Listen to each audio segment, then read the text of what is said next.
मेथीची जुडी आपण आणलेली आहे. छानपैकी अशी गावरान मेथी आहे बरं का, लाल कोराची भाजी म्हणतात त्याला.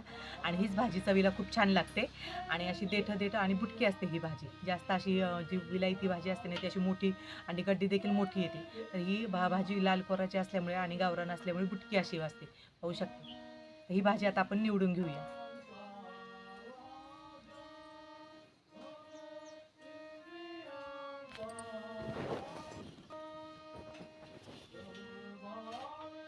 मेथीची आपल्याला नुसती पानं घ्यायची नाहीत बरं का, आणि कवळी देठं आहेत ना ती पण घ्यायची आहेत. नुसती पानांमध्ये जीवनसत्व नसतात, तर देठामध्ये देखील जीवनसत्व असतात. त्याच्यामुळे कवळी आपण देठे घेणार आहोत. आणि मेथीच्या भाजीमध्ये भरपूर प्रमाणामध्ये फॉलिक ॲसिड असतं, कॅल्शियम असतं. त्याच्यामुळे आपल्या हाडांना देखील बळकटी येण्यासाठी मेथीची भाजी ही खाल्ली पाहिजे. जे आठवड्यातून 2-3 वेळा तरी खाल्ली गेली पाहिजे. गोजरी किचन गार्डनमध्ये आपलं स्वागत आहे. आणि आज आपल्याला करायची आहे मेथीची भाजी. तर छानपैकी गावरान पद्धतीमध्ये आज आपण भाजी करणार आहोत. आणि आता परसबागेमध्ये आलेलो आहोत आपण. आणि इथे पाहू शकता मिरच्यांची झाडं लावलेली आहेत आपण. आणि छानपैकी याला मिरच्या आलेल्या आहेत. हे पहा. चॅनलवरती जर तुम्ही नवीन असाल आणि चॅनलला सबस्क्राईब केलं नसेल तर सबस्क्राईब करा. आणि शेजारील बेल आयकॉन देखील प्रेस करा, म्हणजे असेच नवनवीन व्हिडिओचे नोटिफिकेशन तुम्हाला येत जाईल. तर आता आपण मिरच्या काढून घेऊया.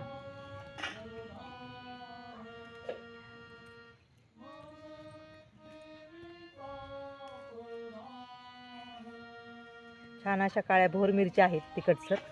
तर पाहू शकता एवढ्या मिरच्या आता आपण काढून घेतलेल्या आहेत. तर चला आता तयारी करूया आपण रेसिपीची. चुलीवरील मेथीची भाजी हीच तर खेड्याची चव. आता आपण चूल पेटून घेऊया. मेथीची भाजी आता आपण स्वच्छ धुवून घेऊया.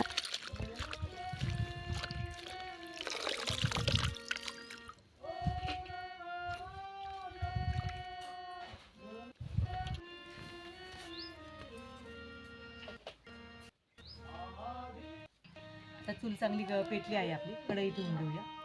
आता कढई गरम होईपर्यंत आपण लसूण सोलून घेऊया. तर लसूण पण जास्त सोलायचं नाही बरं का, आपल्याला फक्त पाकळ्या वेगळ्या करायच्या आहेत. आणि वरची जी साल आहे ती पूर्ण आपण साल काढणार नाही. आणि लसूण थोडासा मेथीच्या भाजीला जास्तीचा वापरायचा.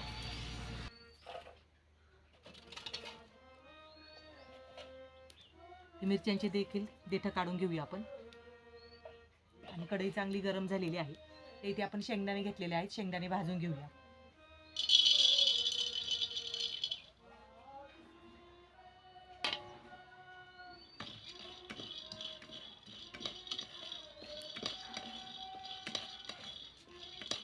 शेंगदाणे चांगले खरपूस असे गव्हाळसर भाजून घ्यायचे आहेत आपल्याला. मंद आचेवरतीच भाजून घ्यायचे. पाहू शकता आपले शेंगदाणे चांगले भाजले गेले आहेत. शेंगदाणे चांगले भाजलेत पाहू शकता. अशी साल निघायला लागलेली आहे. इतपत आपल्याला भाजून घ्यायचे आहेत. आता हे खाली उतरून घेऊया आपण.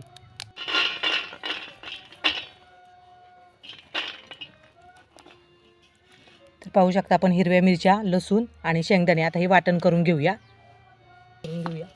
हिरवी मिरची आणि लसूण वाटण करून घेऊया. तर यामध्ये आपण थोडंसं मीठ देखील टाकणार आहोत, म्हणजे मिरची पटकन बारीक होईल.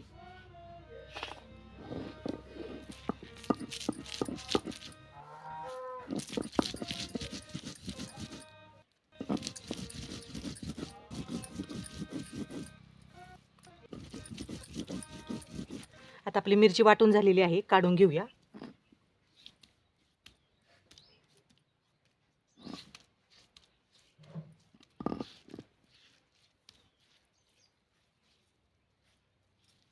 हे पहा छानपैकी हिरवी मिरची आपण बारीक अशी करून घेतलेली आहे, म्हणजे ओबडधोबडच आपण वाटून घेतलेली आहे. आता शेंगदाणे आपण बारीक करून घेऊया.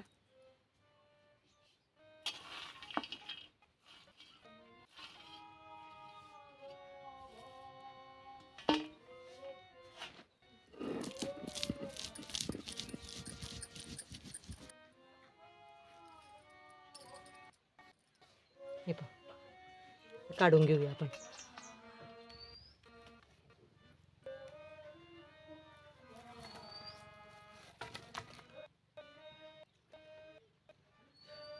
पुन्हा आपण कढई चुलीवरती ठेवूया.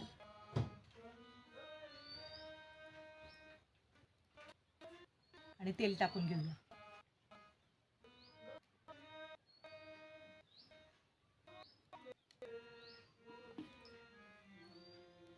तेल आपलं गरम झालेलं आहे. हिरवी मिरची आणि लसूण टाकूया.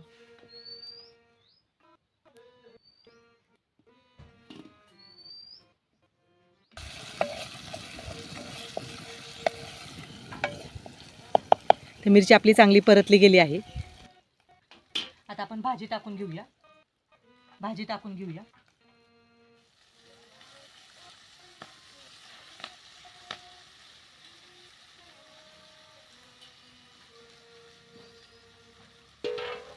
भाजी परतून घेऊया.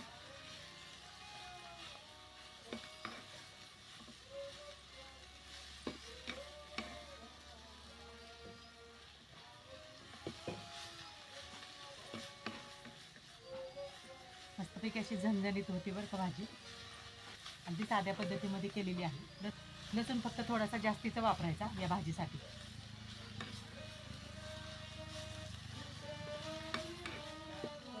पहिल्यांदा भाजी चांगली परतून द्यायची आणि नंतरच मिठाचा वापर आपल्याला करायचा आहे. म्हणजे मिठाचा अंदाज येतो, कमी जास्त होत नाही. भाजी कढई भरून होती, आता परतून परतून ती कमी झालेली आहे.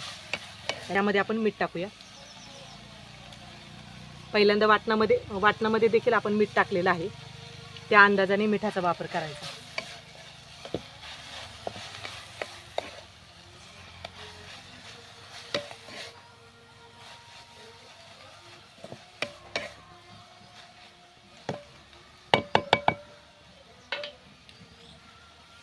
आता यामध्ये आपण शेंगदाण्याचे कूट टाकूया.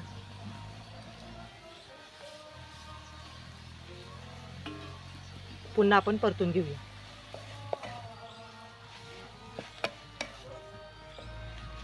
तर आठवड्यातून 2 वेळा तर ही भाजी खाल्ली गेली पाहिजे, कारण यामध्ये भरपूर प्रमाणामध्ये विटॅमिन असतं, लोह असतं, अँटीऑक्सिडंट असतं. याची पानं न घेता आपण यामध्ये देठांचा देखील वापर केलेला आहे. पूर्वीच्या काळी डिलिव्हरी झाल्यानंतर या देठांची देखील भाजी करून त्या महिलेस ते खाऊ घालत होते दूधवाढीसाठी. म्हणून इतकी पौष्टिक असे हे देठं असतात. त्याच्यामुळे देठं अजिबात फेकून द्यायचे नाहीत.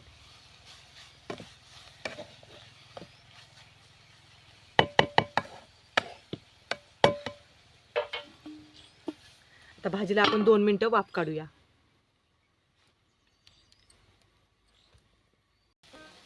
वरवंट्यावरती शेंगदाणे आणि लसूण वाटलं होतं ते पाणी टाकून घेऊया. म्हणजे जे शेंगदाणे आहेत ते मऊसूद होतील या पाण्यामुळे.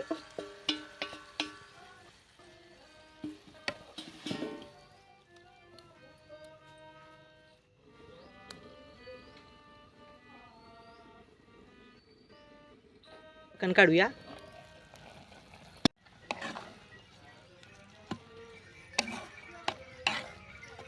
भाकरी कमी पडेल खायला या भाजी संग. इतकी भारी होती भाजी, पाहू शकता. चुलीवरील मेथीची भाजी हीच तर खेड्याची चव. पाहू शकता मस्तपैकी आपली भाजी इथे तयार झालेली आहे खाण्यासाठी. तर तुम्ही नक्कीच अशा प्रकारे भाजी करायला अजिबात विसरू नका. अगदी साध्या पद्धतीमध्ये आपण भाजी केलेली आहे आणि सर्वांसाठी उपयुक्त अशी भाजी आहे. सर्वांनीच खावी आणि सर्वांना आवड. तुम्हाला आवडली असेल तर जास्तीत जास्त शेअर करा, लाईक करा आणि सबस्क्राईब करायला विसरू नका. या थंडीमध्ये आवर्जून अशी भाजी खा आणि जरूर खा. तर चला, अशाच एका नवीन व्हिडिओमध्ये भेटूया. व्हिडिओ पाहिल्याबद्दल मनापासून धन्यवाद.